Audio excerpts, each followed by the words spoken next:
Bueno, buenos días a todos y a todas, esta vez por este formato.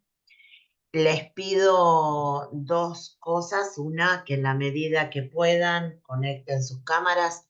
Les agradezco especialmente a los que ya la han hecho. Y paralelamente a conectar la cámara, desconecten el audio, ¿no? Así podemos eh, escucharnos mejor. Algunas cuestiones iniciales. Eh, la primera en relación a lo que vamos a ver hoy, eh, además de que voy a compartir con ustedes un PowerPoint que después lo voy a subir al aula. eh, la idea es que si tienen alguna pregunta mientras estamos teniendo así este encuentro, les pido que se comuniquen por chat. Yo periódicamente, cada determinados minutos, voy a ir mirando el chat para ver que, o cuando me haga una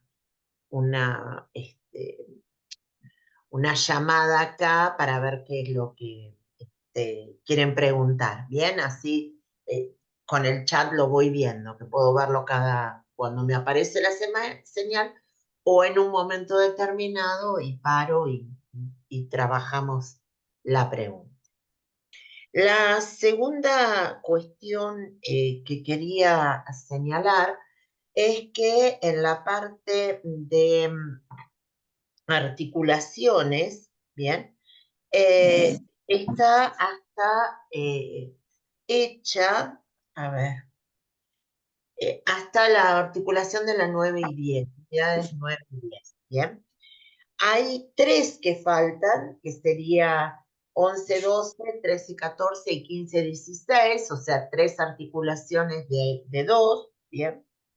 Que esto lo vamos a subir a la tarde de hoy, ¿bien? Y se les va a avisar por los grupos cuando ya estén todas, incluida esta que voy a dar ahora, que no es una articulación, sino es un tema puntual de acuerdo a lo que corresponde. La tercera cuestión para decirles es que eh, para el parcial va a ir una selección dentro de las lecturas obligatorias. O sea, todas las lecturas obligatorias de esta parte, de esta segunda parte del cuatrimestre, no van a ir. Vamos a seleccionar cuáles van a ir. ¿Bien? De forma tal que si las han leído y no van en lo que vamos a pedir en el parcial, de cualquier manera, obviamente no están de más y por eso están colocadas y se han planteado su análisis.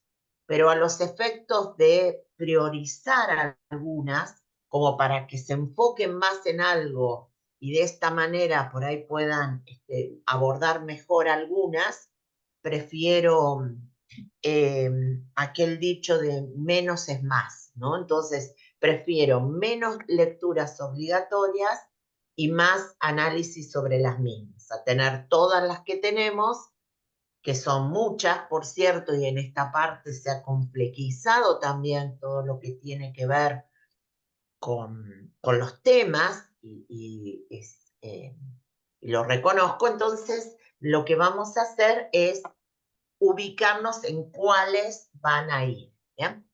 ¿Cómo va a ser esto? Bueno, ese listado de lecturas obligatorias que van a ir para el parcial van a estar colocadas en avisos entre hoy y mañana. O sea, esto no pasa del día de mañana. Si podemos, hoy mismo, a la tarde, después de las articulaciones o junto con, lo subimos, ¿está? Así que esta era otra de las cuestiones que les quería decir.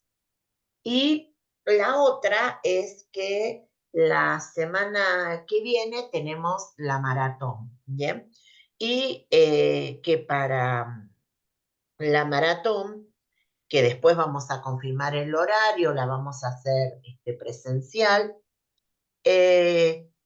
pero vamos a habilitar un espacio dentro de los mosaicos que tiene el aula virtual, como para que ustedes vayan formulando preguntas o dudas o cuestiones o inquietudes que tengan frente a los temas o al listado de lecturas obligatorias que van. Preguntas puntuales, ¿bien? Preguntas puntuales sobre eso. Entonces, de esta manera, cuando llegamos a la maratón, si bien vamos a hacer como siempre un recorrido por los temas, lo que es real es que también vamos a tratar de, paralelamente al recorrido de los temas, llevar adelante las respuestas en relación a lo que ustedes plantearon, ¿bien? De esa manera, con anticipación, también vamos punteando cuáles son los temas que por ahí a ustedes más les preocupan o tuvieron más dudas, y no siempre son los mismos temas. Nosotros creemos que hemos sido claros, que dijimos lo que era lo más importante, pero lo cierto es que no sabemos si eso es real del otro lado. Y entonces, por eso, lo que vamos a hacer es abrir un espacio, ¿bien? Donde podamos trabajar específicamente este punto. Esto es las preguntas que ustedes nos puedan hacer en relación a las distintas cuestiones que van a ir para el parcial. Una pregunta, y les pido que algunos me hagan, de los que han prendido la cámara, lo cual se los agradezco, hagan así si ven la pantalla compartida. Muchas gracias, porque no sé, yo la veo, pero muchas veces yo lo pongo. El otro día tuve un Zoom, también el lunes, porque tampoco podía hacerlo presencial, tuve un Zoom con en otra materia de otro lugar, y yo lo veía y los estudiantes no, entonces eran un lío. Bueno, estimados, nosotros, a ver, vamos a hacer un recorrido de la unidad 16, porque a nosotros hoy nos toca puntualmente, esperen que miro, los puntos 16.2 y 16.3. Pero vamos a plantear algo como recuperación del 16.1, como para que tengamos en cuenta, y de paso van recuperando lo que han visto ayer, y avanzamos hacia lo que me corresponde en el día de la fecha. La primera cuestión es, la unidad número 16, ustedes han visto, se llama la transición democrática post-autoritaria, ¿bien? Con lo cual, el eje, obviamente, de esa unidad es la vuelta a la democracia. Pero esa vuelta se dio, obviamente, después del final del último gobierno militar que tuvimos en nuestro país. Y frente a ello, nosotros queremos destacar algunas cuestiones. Para empezar, hemos seleccionado algunos de los documentos de la Junta Militar. El PRN es el proceso de reorganización nacional, ¿no? Como para observar algunas cuestiones que también estaban presentes en el anterior gobierno militar, el que fue desde el 66 al 73, el llamado Revolución Argentina, y en este caso hay varias cuestiones que tienen en común. Entonces, me viene bien como para trabajar esto que tiene, para recuperar lo que vieron ayer, poder seguir y trabajar algunos conceptos como para fortalecer. Bien, en la primera de las actas, bien, habla de objetivos básicos y estatutos del PRN y la Constitución. Esto es algo que me interesa marcar, porque fíjense que dice el acta: el gobierno de la República observa y hace observar fielmente los objetivos básicos y estatutos del proceso de reorganización nacional y la Constitución argentina. Acá tenemos una primer cuestión que también la vieron seguramente en el anterior golpe militar, que es la superioridad del estatuto del gobierno militar sobre la Constitución de la Nación Argentina. Ese es un punto a destacar en este contexto de características de este gobierno. Además de haber tomado el poder por la fuerza, es un gobierno de facto, ¿bien? Y se corresponde, por otro lado, con esa categoría que ya deben haber visto, igual voy a planteárselas nuevamente en las articulaciones, del Estado burocrático autoritario, que tuvo un primer ejemplo en el gobierno de la Revolución Argentina y un segundo en este que estamos viendo. ¿Qué dice el acta? Caducidad de los mandatos del Poder Ejecutivo, disolver el Poder Legislativo, remover a los miembros de la Corte Suprema de Justicia, al procurador y a los integrantes de tribunales superiores provinciales y suspender absolutamente en todos los niveles, cuando hablamos de todos los niveles de los partidos políticos, junto con su actividad, hablamos de partidos a nivel nacional o partidos provinciales o incluso partidos locales. Suspender toda la actividad política. A ver, me interesa acá que quede claro, porque ahí hay un punto que podemos comparar entre lo que fue la Revolución Argentina y el proceso de reorganización nacional, que es la definición de sacar a quienes detentaban el poder ejecutivo, disolver el poder legislativo y remover a todos los miembros de la Corte. A ver, acá hay un punto que son similares entre la Revolución Argentina y el proceso, pero que sin embargo se difieren estos dos del resto de los golpes militares. Por ejemplo, el golpe militar de la Revolución Libertadora, denominada Revolución Libertadora, el golpe que derroca al primer peronismo, sacó a los miembros del Poder Ejecutivo, también terminó con el Poder Legislativo, pero mantuvo a los miembros de la Corte Suprema de Justicia. En el caso del gobierno militar de la Revolución Argentina y del proceso, van por los tres poderes. Y acá hay un punto central. No sé dónde salieron. ¿Perdón? Pero bueno, salieron con una mala onda terrible y ahí se puede ver. No los quiero igual. Chicos, podrían apagar. Como 20 esos. Yo, la gente pensará, si no sé si puedo una hacerlo. onda con uno pensará que es vivo igual. Si pueden silenciar los audios porque se me confunden, perdón. Muchas gracias. Les decía que en estos dos últimos gobiernos militares hay un avance sobre los tres poderes. ¿Bien? Más que un avance, es un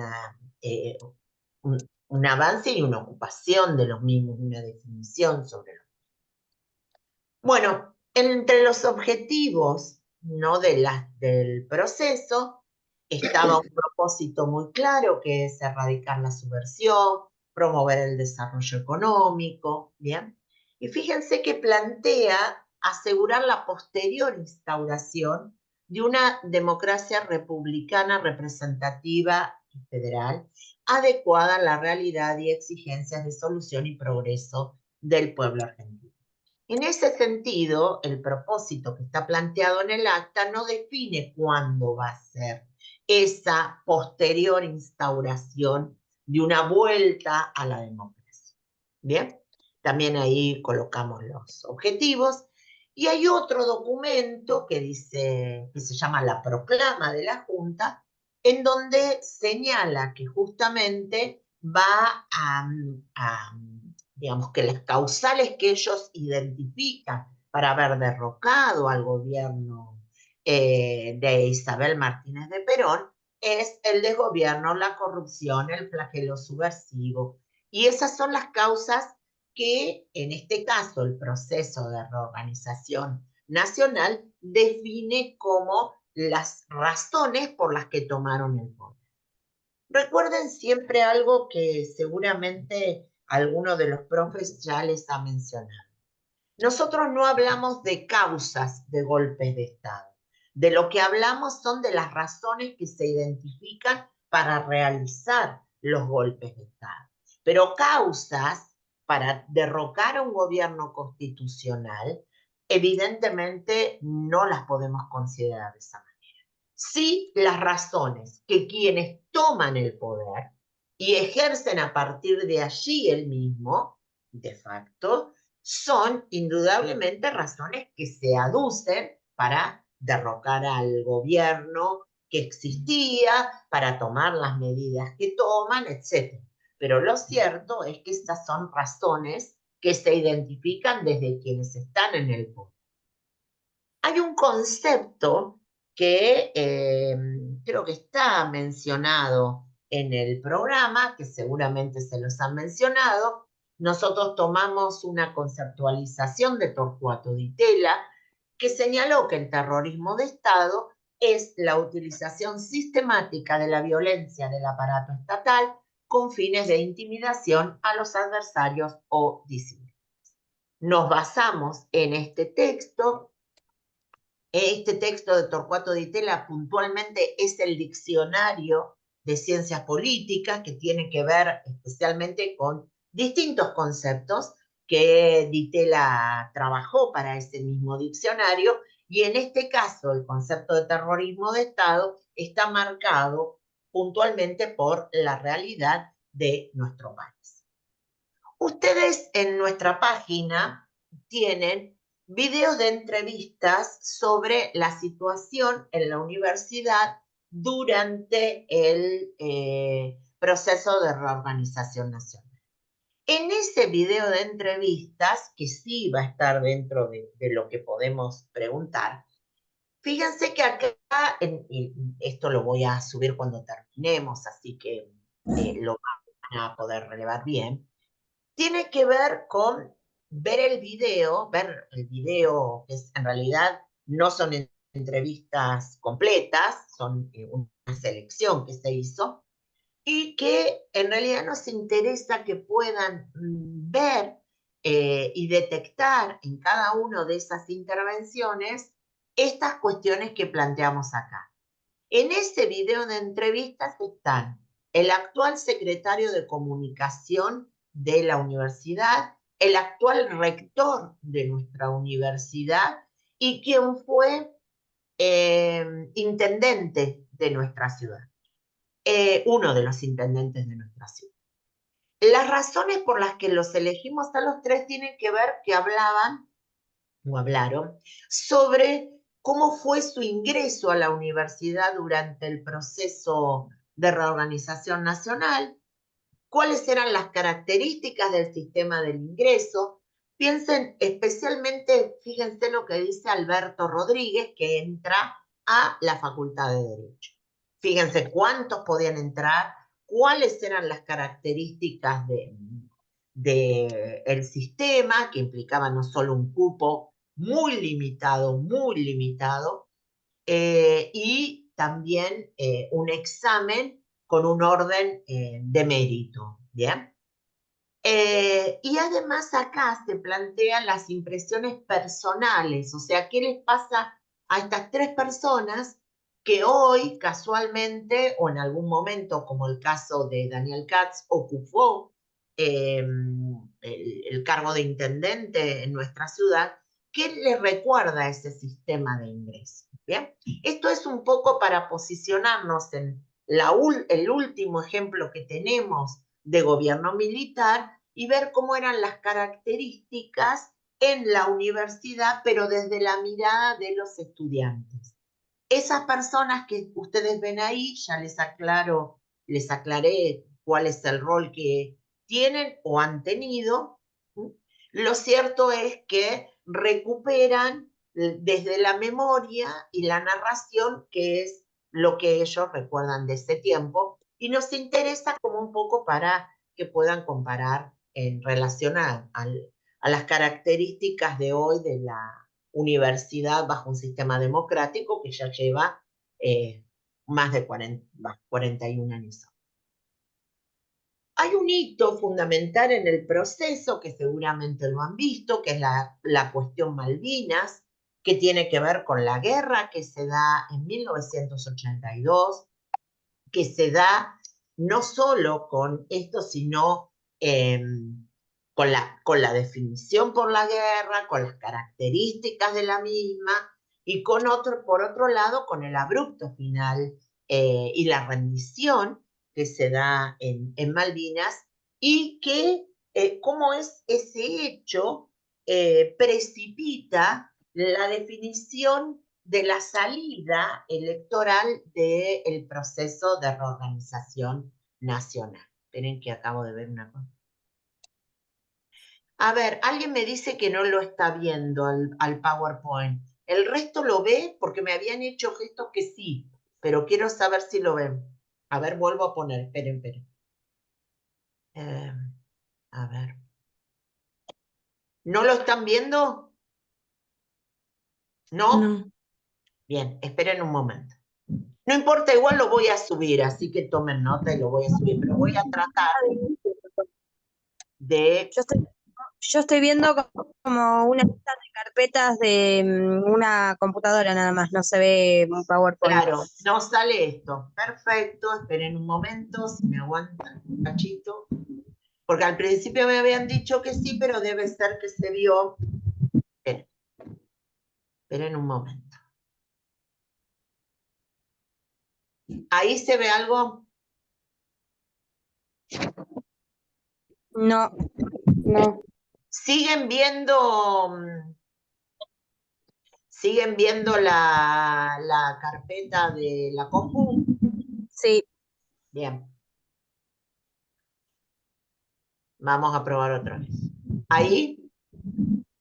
No, se sigue viendo la carpeta. Algo está fallando.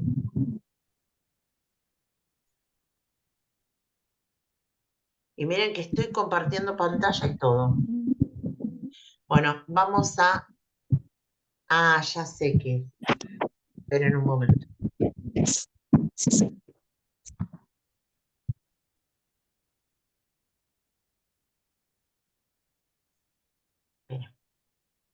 Ah. ¿Saben qué? Lo habían dejado...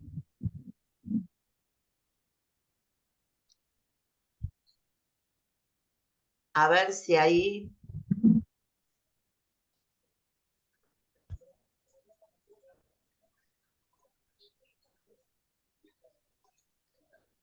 Yo sigo viendo la carpeta. Gracias. Estamos tratando... Bueno, pero si no, yo sigo explicando y después les subo. Yo para que no perdamos tiempo, pero... A ver, opciones avanzadas.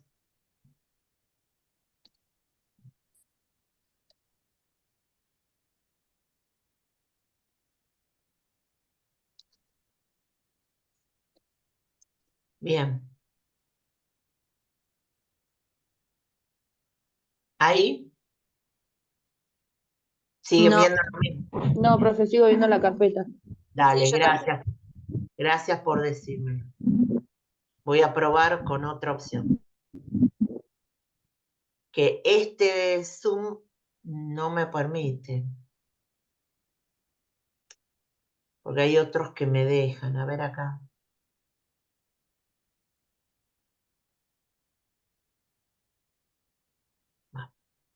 A ver. Un participante, todos los participantes. A ver si acá.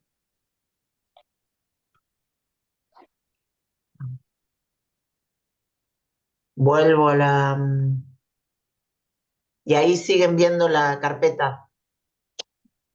Sí, se sigue viendo la carpeta, profe. Bueno, por lo visto, esta opción no me deja. Último intento.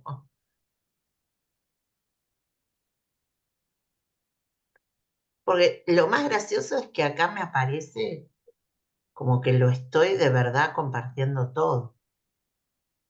De hecho, dice que varios... Profe, A por ahí ver, puedes intentar dejar de compartir y volver a compartir a ver si es eso el problema.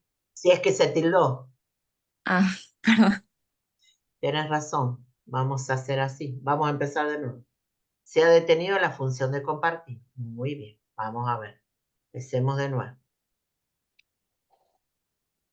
A ver. ¿Dónde está? Y ahora tenemos otro problema. A ver si este se ve. ¿Y este se ve? No. ¿Qué ven? Sí, ahí se ve, profe. Sí se ve, ¿Ahí profe. se ve? ¿En Sí, serio? ¿Ahí se ve en el o que dice PRN acta 1? Sí, sí. Ah, bueno. Tenía razón, se había tildado. Bueno, esperen un momento. La tecnología falla también. Bueno, estábamos en la cuestión Malvinas, ¿no? Igual después van a ver.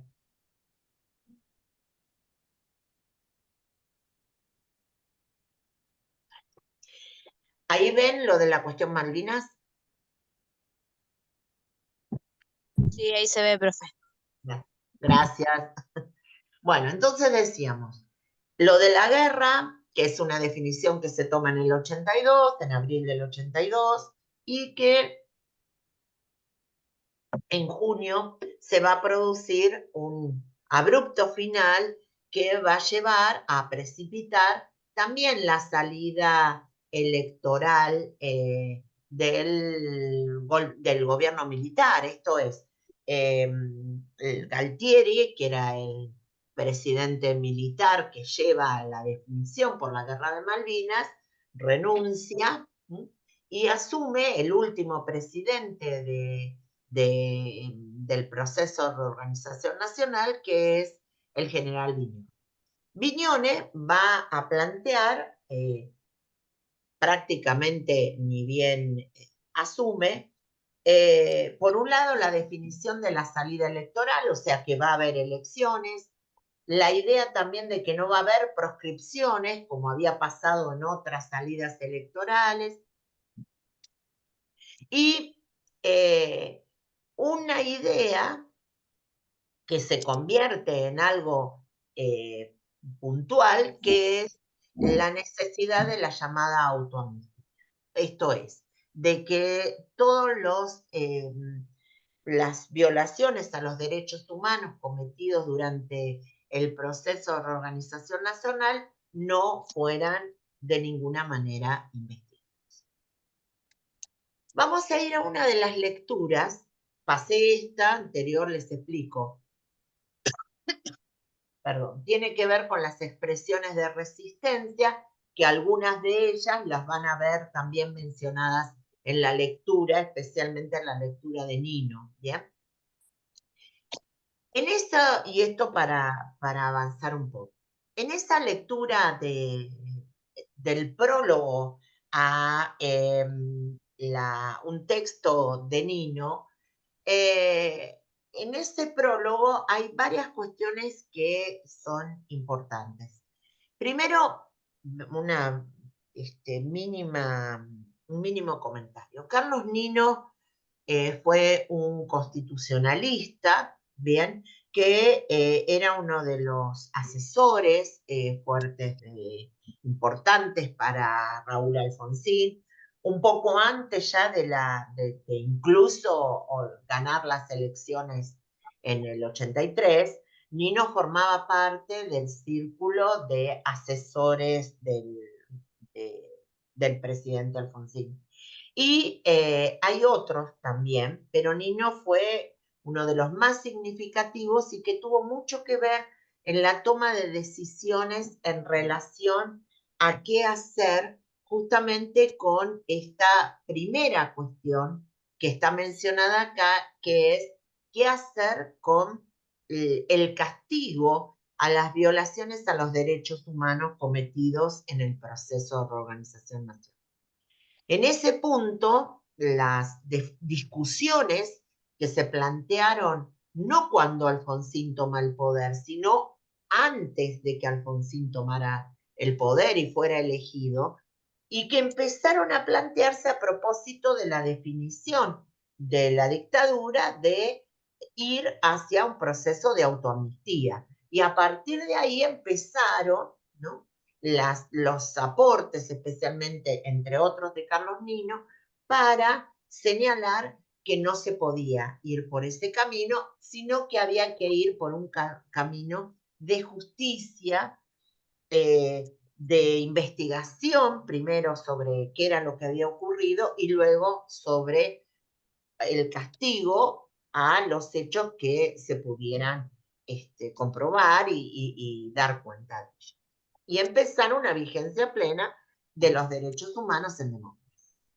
Otro de los ejes del plan de Nino, digamos, tenía que ver con modernizar el sistema político. A Nino le preocupaba notoriamente la cuestión de las vinculaciones entre los distintos poderes, lo que podían hacer cada uno. Piensen ustedes en lo que implicó este primer gobierno de la transición democrática de Alfonsín, que viene inmediatamente después de un golpe militar. Había que empezar a hacer varias cosas como en un formato nuevo y otras había que hacer cuestiones totalmente distintas y otras había que recuperar tradiciones democráticas que habían sido dejadas de lado desde 1976. La transición, cuando se dice o se habla de transición, la palabra transición democrática, en este caso es una categoría, ¿no? Transición democrática, posautoritaria, que sería, la transición posautoritaria sería puntualmente el gobierno de Alfonsín. ¿Bien? Y tiene que ver con un proceso democrático que se inicia inmediatamente después de terminado un gobierno militar. ¿Bien? Y ese gobierno militar puede haber terminado por muy diversas causas. En este caso, el gobierno del proceso de organización nacional definió su propia salida, ¿no? Definió irse con un llamado a elecciones, con un programa, digamos, de autoamnistía, pero retirarse. ¿Bien? Hay otros ejemplos de transiciones democráticas posautoritarias, ¿bien? En el caso de América Latina. El nuestro fue así.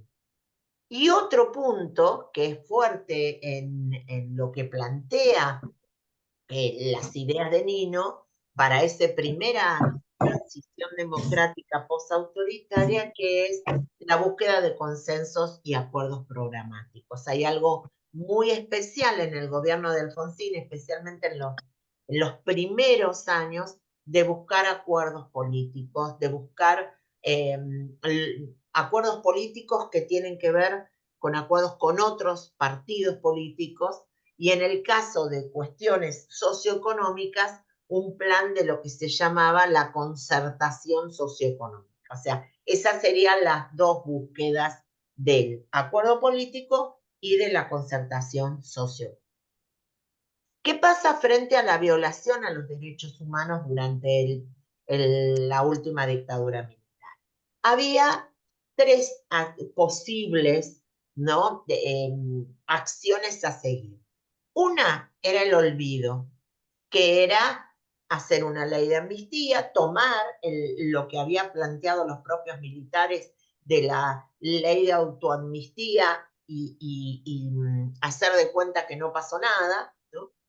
O no actuar, dejarla vigente y seguir como si nada hubiera pasado, o hacer otra. Otra de las opciones era el procesamiento de todos los que pudieran resultar imputados.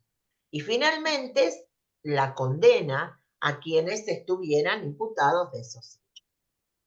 Las acciones iniciales en términos de derechos humanos de la primera transición democrática posautoritaria, en realidad la única, porque después la de Alfonsina Menem es transición democrática, tiene que ver con esto que hemos planteado.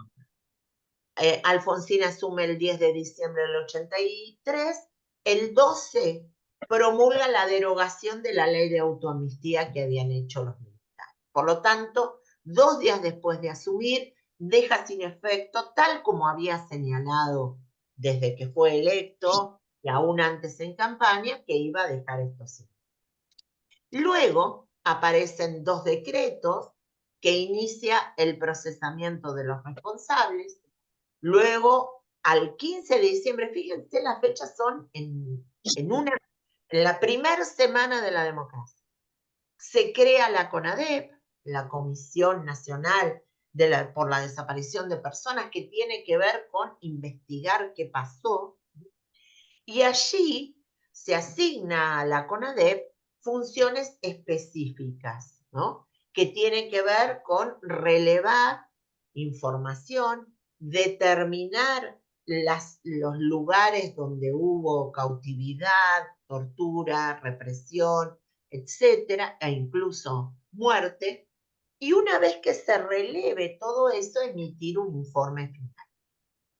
La CONADEP es una organización creada al efecto que estaba conformada por personas que no necesariamente venían del Poder Judicial. La idea fue justamente que vinieran de distintas profesiones. La presidía Ernesto Sábato, que es más conocido como escritor, pero tiene una formación científica. Había periodistas, había miembros de la iglesia, había también miembros de la justicia o representantes de la justicia. Había gente que venía de distintos lugares y que la idea era que relevaran, escucharan, trabajaran. ¿Durante cuánto tiempo? 6 meses. Las cuestiones que se hicieron llevaron a pensar que con 6 meses no alcanzaba y se prolongaron unos meses.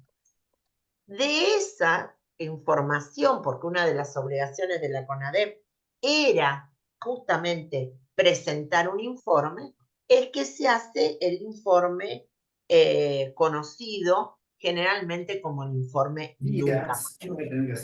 Y ese informe es el informe que remite o reúne a todas las declaraciones, presentaciones que se hicieron oportunamente frente justamente a esta comisión. ¿Bien? ¿Para qué era necesario el Nunca Más? ¿O para qué es necesario relevar todo esto? Bueno, para tener una idea y poder identificar lugares, personas, a distintos personas que estuvieran involucrados en el proceso de represión o en todo lo que ello implicó, y por lo tanto ese relevamiento termina siendo un informe que se le entrega a Alfonsín y que a su vez el presidente entrega a la fiscalía para que a partir de ahí pueda tener esa información para iniciar un proceso de acusación y pensar en un juicio a las juntas militares.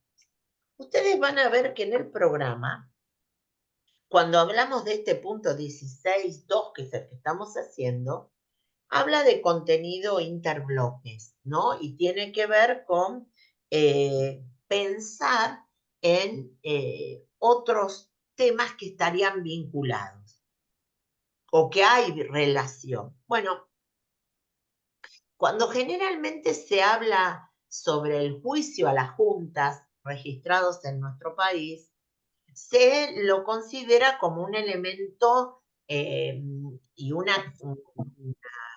accionar absolutamente novedoso en el escenario de un proceso judicial frente a violaciones a derechos humanos. Hasta esos momentos había como uno que venía a ser emblemático, ¿no? Que era el llamado juicio de Nuremberg y que tuvo que ver con el juicio que involucró eh, a jerarcas nazis, ¿bien? Pero ese juicio fue también con características especiales y que tuvieron que ver con la un juicio que se hace en función de quienes han resultado ser los vencedores también en la guerra, ¿no? Y en una función totalmente distinta a la nuestra, este es un juicio que se hace en nuestro país con autoridades designadas en términos de la justicia de nuestro país y con la aplicación de la legislación vigente. Entonces, ahí hay una gran diferencia entre lo que fue Nuremberg y lo que es este juicio, ¿no? O hay otro juicio emblemático por violación a los derechos humanos, que es el juicio que se hace a un criminal de guerra nazi, Adolf Eichmann, que se hace en Jerusalén, en territorio israelí, y que también tenemos que ver con eso, por ahí lo han mencionado cuando hablaron algo de la presidencia de Frondizi. Y en ese caso, ese juicio es contra un acusado como criminal de guerra, pero se hace en el territorio donde habitaban en ese momento la mayor cantidad de víctimas del nazismo, ¿no? Y ahora llegamos a este juicio nuestro que es disímil. Entonces, cuando hablamos de interbloques, hablamos de eso, de los otros juicios que existieron como emblemáticos y como el nuestro también es emblemático y es diferente a los demás. ¿Bien? En ese sentido, hay un proceso, perdón, ¿hay alguna pregunta o algo? Ah. Lo que les decía es que la información se hizo en base al relevamiento realizado por la CONADEP.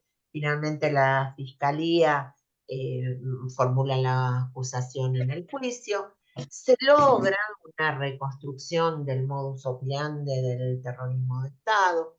Un relevamiento inicial pusimos ahí de la infraestructura, porque ese relevamiento que se hizo hasta ese corte, y se identificaron centros clandestinos de detención, distintos centros clandestinos de detención. Obviamente en los años posteriores incluso se identificaron otros, pero al momento del nunca más, o del juicio a la Junta, perdón, en base al nunca más, se hace sobre lo que está relevado. Hay hitos posteriores en relación a la violación a los derechos humanos que tienen que ver con la llamada ley del punto final o la ley de la obediencia debida, con tensiones muy fuertes desde las Fuerzas Armadas hacia la toma de definiciones judiciales producto de los procesos judiciales que se hicieron en relación a las violaciones a los derechos humanos. Luego los indultos de los que vamos a hablar ahora en breve durante la presidencia de Menem y después la nulidad de las leyes de punto final y de obediencia debida durante el gobierno de Kirchner. Espérenme un momento porque nosotros acá tenemos, y lo vamos a subir, que es lo de Gargarella, ¿bien? Que es la otra lectura y que ya es sobre la reforma del 94, pero me interesa marcar, a ver si lo podemos encontrar, otra cuestión que tiene que ver con, No. Bueno, antes de la reforma del 94, que van a ver mañana y que igual va a estar en el PowerPoint y obviamente la van a poder ver. Quiero aclararles algunas cuestiones que se ve que una placa que no sale en esta, pero que va a estar cuando la suba. Que tiene que ver con el punto 16.3, que es la primera presidencia de Carlos Menem. ¿Bien? En la primera presidencia de Carlos Menem, primero una cuestión, la transición democrática posautoritaria es especialmente el gobierno de Raúl Alfonsín, ¿sí? Y la transición democrática directamente es la de Menem, ¿no? Alfonsín Menem, que fue un hito, la verdad, fue un hito porque no sé, la posibilidad de que un presidente constitucional entregue la banda a otro presidente constitucional, realmente hacía muchísimo tiempo que no se daba. Y esa es una transición democrática dentro de la vida democrática. La de Alfonsín es posautoritaria. La de Alfonsina Menem es absolutamente. En el caso del gobierno de Menem, me permito plantearles algunas situaciones que después voy a compartir una placa en relación a esto, pero ahora quiero plantearles como hitos dentro de ese punto que sería el 12.3. La primera cuestión complicada y que tiene que ver con una cuestión directa con lo que venimos diciendo es el indulto, el proceso de indulto, que Menem desde el vamos, cuando asume, él señala como una fuerte necesidad de sancionar un indulto o una amnistía y leo una declaración de él, para militares y miembros de organizaciones armadas. ¿Bien? En una entrevista hecha por Clarín, Menem dice, mi idea tiende fundamentalmente a poner paz en el seno de la comunidad argentina, porque necesitamos cerrar heridas y cicatrizar un pasado que no le hace bien. En función de eso, va a venir todo lo que tiene que ver con las definiciones por los indultos, que se dan en octubre de 1989 a través de los indultos 1902, 1903, 1904 y 1905. Cada uno de esos indultos iba hacia un sector en particular. Por ejemplo, en 1903, del 89, se indultaron un número de ciudadanos acusados de diferentes delitos por homicidio, lesiones, asociación ilícita, secuestro extorsivo, privación ilegítima de la libertad, pero también represores militares uruguayos que habían tenido participación en acciones represivas en nuestro país. En el 1004, por ejemplo, indultó a personal militar y de seguridad que había intervenido en los levantamientos contra el gobierno constitucional de Alfonsín durante la Semana Santa, Monte Casero y Villa Martelli. Y por último, el 1004, que es el indulto de quienes habían sido condenados en virtud del juzgamiento dispuesto del artículo 2971 del 83 por las responsabilidades por las guerras de Malvinas. Ahí es el indulto a Galtieri, a Naya y a Lamidoso, quienes estuvieron directamente en la definición por la guerra. Y por supuesto, también con las cúpulas de las organizaciones guerrilleras. Eso llevó a una tensión bastante peculiar en la sociedad argentina entre quienes estaban a favor de esta variedad de indultos, ¿no? Como quienes estaban abiertamente en contra o a favor de unos u otros. Fíjense lo que pasa frente a los indultos con militares. Hay algunos medios de comunicación que son muy fuertes en relación a apoyar esto, ¿bien? Y hay otros que paralelamente, o esos mismos, no les gusta el indulto a la cúpula de la organización montonera, específicamente a la situación de su líder Mario Gimenich. O sea, hay un mensaje bastante contradictorio en los medios de comunicación, ¿no? Ahora, ese es un punto central en la presidencia, uno de los puntos de la presidencia de Menem, que es todo el proceso de indultos que da por tierra todo el proceso iniciado en el gobierno de Alfonsín, ¿no? Para muchos es un retroceso muy, muy fuerte.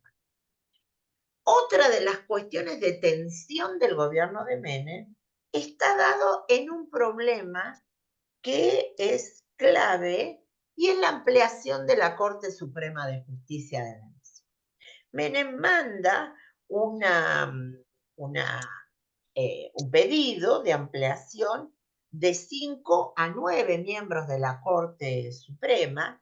Esto genera una situación al interior de la propia Corte, donde miembros de los que ya estaban en la Corte no están a favor de la ampliación de la misma, y un gran debate en el Congreso de la Nación a propósito de cómo viene y por qué es la necesidad de ampliar la Corte. A ver, la ampliación de la Corte Suprema es uno de los problemas fuertes del gobierno de Menem también, porque se asocia como una de las primeras veces en donde el poder político se involucra fuertemente en quienes define como candidatos a ocupar los lugares de la Corte. En este caso, son los lugares que se sumarían a los ya existentes. ¿Bien? Tercer hito o tercer punto a tomar en la presidencia de Menem, en la primer presidencia de Menem, que tiene que ver con las leyes de reforma del Estado y la ley de emergencia económica. Esas dos leyes se asocian fuertemente al avance del pensamiento neoliberal en la política argentina. En el caso de las reformas del Estado, apunta fuertemente al proceso privatizador de las empresas de capital estatal. ¿Bien? Parece un debate que tiene que ver un poco con lo que está pasando en estos momentos en nuestro país y justo en el día de hoy, ¿no? Pero eso fue en el gobierno de Menem lo que se llamó el proceso de reforma del Estado, que tiene que ver con una búsqueda de un Estado mínimo. Esto es, que el Estado se reduzca a tener la menor cantidad de actividades y objetivos. De ahí esta cuestión de la reforma del Estado, ¿no? En ese proceso de reforma del Estado, un hito fue el de las privatizaciones, el hito de la emergencia económica que se da por ley, la ley 23697, que es la que permite la aplicación de reformas neoliberales, y desde ese lugar el achicamiento del Estado, que en términos educativos, por ejemplo, se da en relación a el pase de los establecimientos educativos que dependían del Ministerio de Educación de la Nación a las provincias. Todo eso dentro de lo que tiene que ver con el proceso de achicamiento. En el marco, ¿cómo les va, chicos?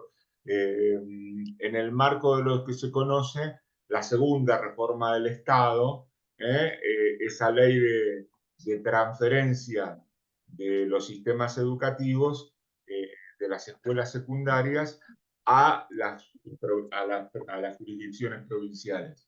Por eso varios de ustedes que son de de otros municipios, dicen todavía cuando fueron egresados de tal colegio secundario, dicen, no, yo fui al Nacional de Balcarce o al Nacional de Dolores, que eran colegios que tenían más de 80, 100 años, y con una impronta importante en ese sentido, pero ya desde ese momento, ya lleva más de 20 y pico de años, que fueron transferidos a las provincias.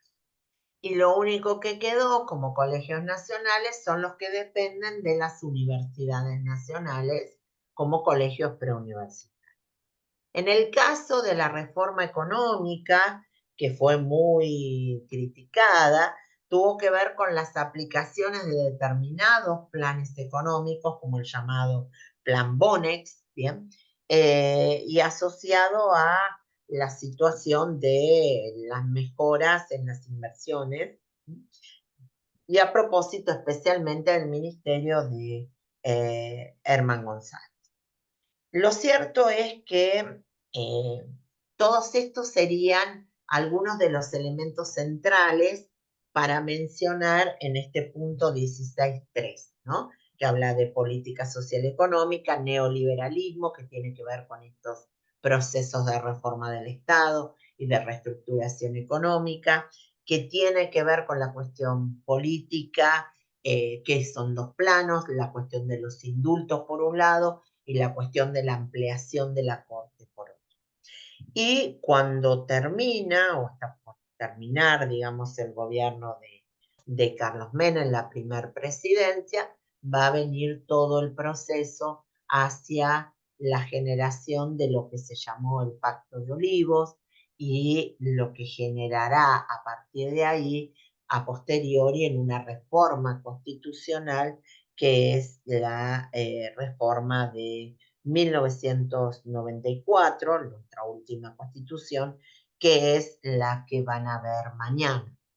Ustedes van a ver que en el PowerPoint que les voy a subir, que parte es lo que han visto ahora, también va a haber algo de la lectura de Gargarella como para que tengan algún lineamiento, pero seguramente sus profes van a dar mucho más ubicado y más detenidamente algunas de estas cuestiones. Entonces, para ir cerrando estos temas que eran los que nos correspondían dar. Hoy hemos visto un repaso del punto 16.1 con algunas definiciones de categorías y de documentos y de características que tuvo esos momentos.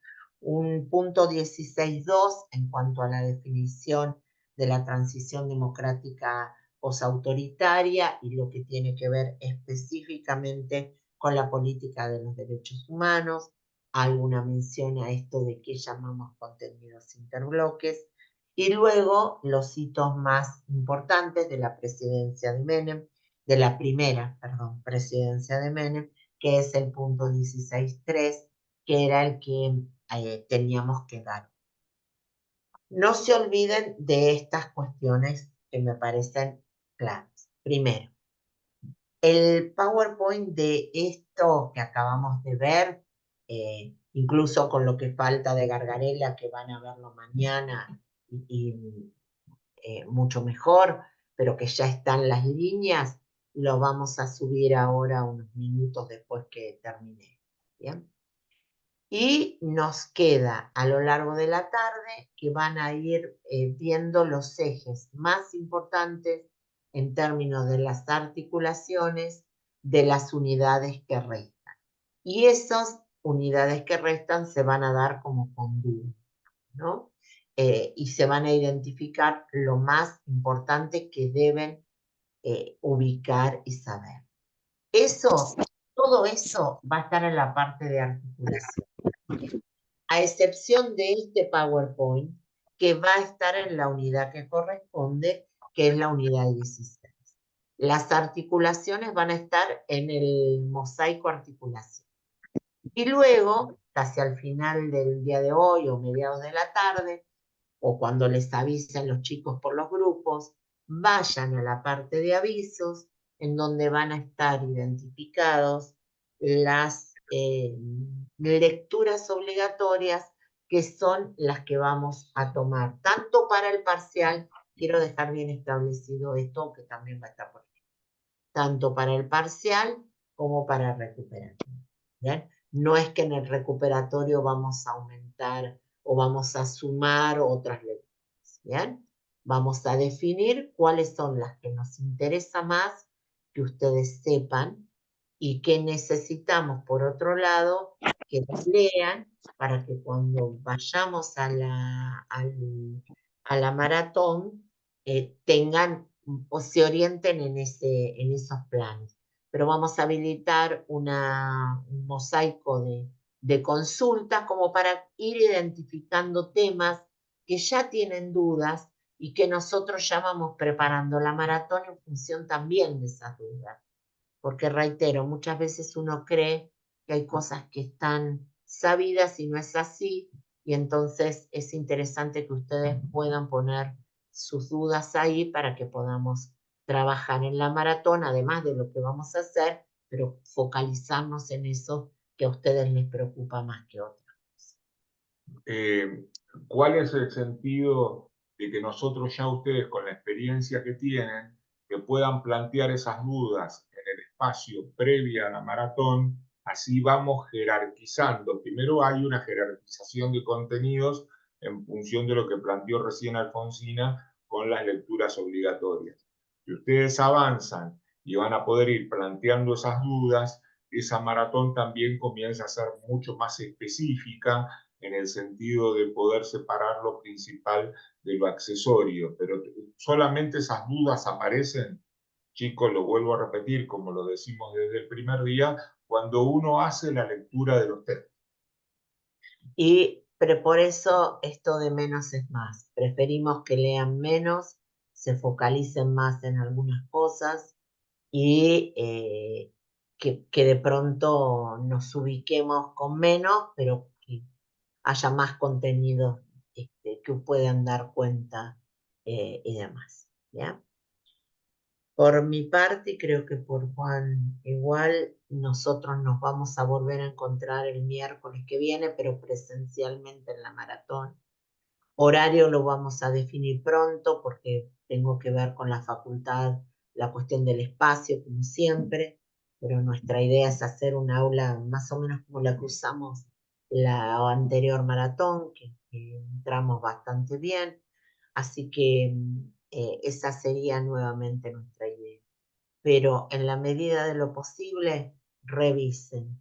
Hoy a la tarde las distintas articulaciones que ponemos, el listado de obligatorias, de lecturas obligatorias, y ya vayan con esas cuestiones mejor perfiladas a la maratón. Nosotros, como siempre, vamos a dar todo lo que podamos, pero nos interesa escuchar también ustedes qué es lo que les causó más dudas, ¿bien? Y que quizás por un defecto profesional uno cree que eso está adquirido y no necesariamente es así. Y eso solo lo pueden decir ustedes, ¿bien?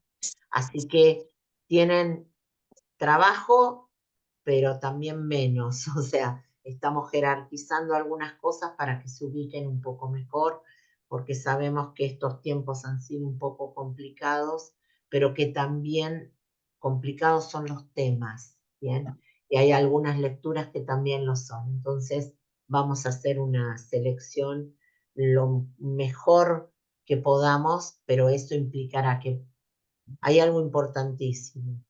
Todas las lecturas obligatorias no van a ir. Entonces ya eso es algo importante. Van a ir menos.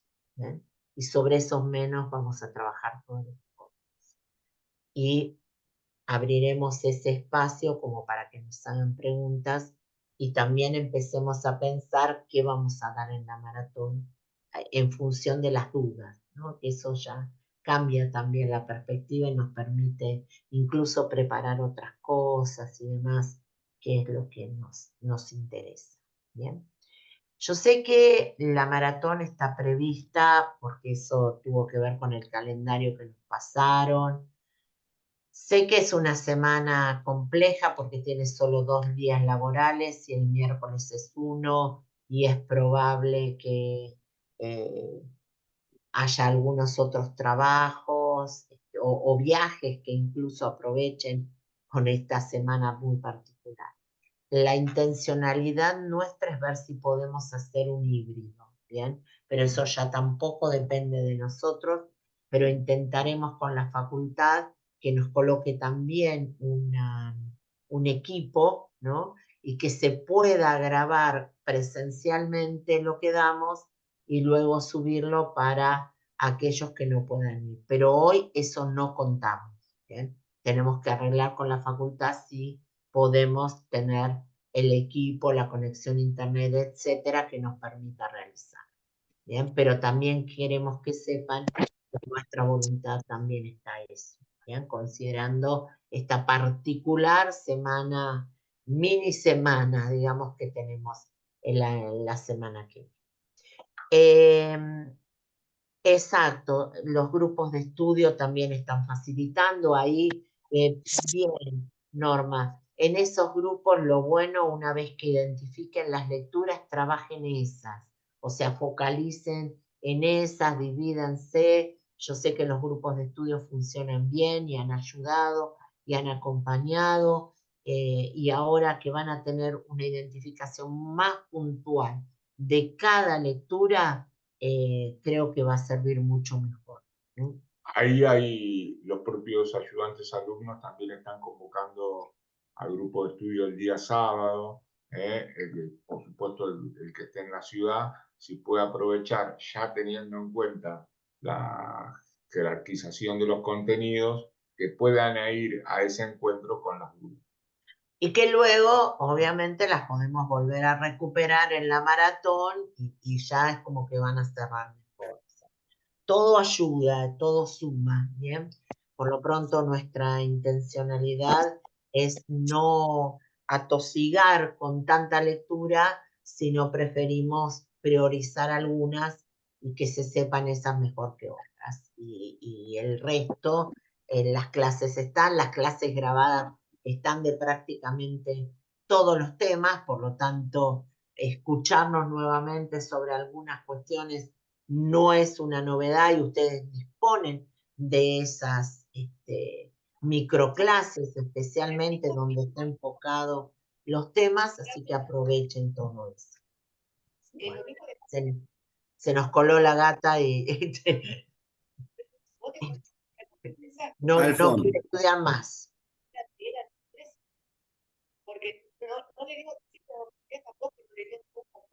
No, escucho a alguien, pero no sé si habla para nosotros o es una Geraldine conversación. tiene el micrófono abierto. Pero por ahí quería decir algo, no sé. No, y lo que pueden hacer, si no, yo en mi caso, Alfon, cualquier duda, que manden las consultas por el aula virtual. Exacto. Eso no hay ningún problema. En mi caso les voy Claro, por eso contestando. me había Si quieren, preguntado. manden dudas o ¿Dónde consultas no tienen al aula comprobante? virtual ¿Lo y pagó en efectivo o transferencia?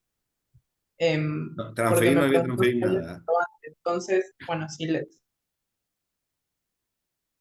A ver, la idea nuestra es plantear en un espacio dentro de un mosaico como un foro y que vayan subiendo ahí y algunos de nosotros vamos contestando, vamos dando alguna de las líneas como por donde se pueda ir y de esa manera vamos aligerando a que cuando se llegue a la maratón, digamos, no sea todo nuevo, sino que en definitiva fortalezcamos algunas cosas y veamos otras que no se nos presentaron. Pero esa sería la idea, ¿no? De a poco ir ubicando qué es o cuáles son las principales dudas que se tienen. Por ahí una vez que tengan identificadas las lecturas es más fácil saber para dónde va. ¿no? Y eso va, esperemos, mejorar un poco, aliviar al menos un poco. Bueno, estimados, nos quedan varias cosas que nos corresponden a nosotros, subirlas, este PowerPoint, por ejemplo, ahora en un ratito, ir subiendo de a poco el resto de las articulaciones, colocar el listado de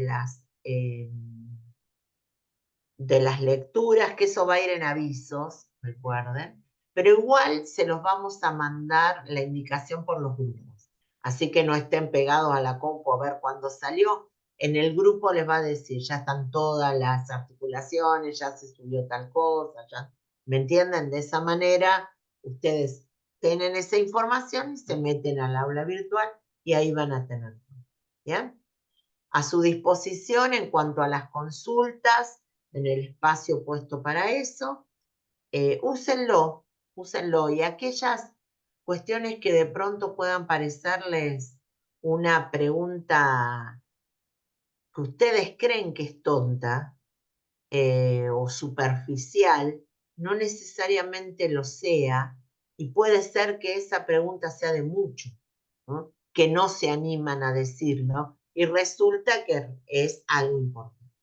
Háganlo, ¿bien? Le responderemos sobre, no te preocupes con esto, es una cuestión simple, va por este tema, no te dediques a esto y ya, ¿bien? Una pregunta que nada que ver, ¿las hojas del fondo son pintadas o están hechas en vinilo? No, Que no sé qué es esto. ¿Son por las hojas tuyas, Pachi? es la pregunta, porque sí, porque son unas iguales a las que tengo en la oficina. Ah, ¿y qué son? Contestalo, pintadas, vinilo. Las mías son pintadas, pero esa no sé si es Pintadas. vinilo o es... Ahí Ah, está. ahí está. Por ahí son vinilo. Bien. Bueno, ya que nos están viendo en nuestros espacios, preguntan también. Está bien. Está bien. Bueno, chicos, en un rato van a ir subiendo, se van a ir enterando y por lo menos nosotros nos vamos a ver en la maratón del miércoles y en el caso, bueno, mañana tienen las clases comunes en las distintas comisiones, así que se encontrarán con sus profes y cerrarán el programa, ¿bien? Y nosotros el miércoles en la maratón, ¿bien? Prepárense y con tranquilidad, sepan que hay algo bueno. Por lo pronto, todas las lecturas no van a ir, así que eso es mucho, mucho más fácil. Bueno, que tengan un buen miércoles y un buen resto de semana. Descansen, lean y nada, disfruten de la vida. Sí, sí, está grabada. No sé dónde está, pero está grabada, estaba grabada. Después vamos a ver cómo la subimos. Sí, Esa. Bueno, nos vemos, chicos. Muchas gracias. Gracias. Muchas gracias. Gracias. Nos vemos. Chao. Chao. Chao. Hasta luego.